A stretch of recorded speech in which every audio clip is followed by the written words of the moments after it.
పండు కోతి లెక్కనున్నవరా. Hello guys, welcome back to my channel. నేను రానున్నా పొద్దుగా నేను లేపి పాప అని తీసుకొచ్చింది. 2 days తీసుకుందాం అనుకున్న గ్యాప్ 1 month అయింది. అలా 1 month తర్వాత మళ్ళీ ఇవాళ మార్నింగ్ జిమ్కి వెళ్ళాను అనమాట.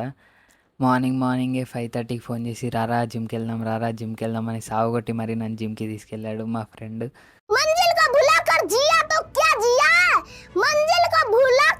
నైట్ మనం నార్మల్గా పండుకునేది 1:30 అంటే వాడు మార్నింగ్ 5:30కే లేపి మరి నన్ను జిమ్కి తీసుకెళ్ళాడు. ఓపిక లేకున్నా ఎలాగో అలా జిమ్ చేశాను. నేను చేసిన ఆ స్టంట్స్ అన్నీ మీరే చూడండి. अबे साले तभी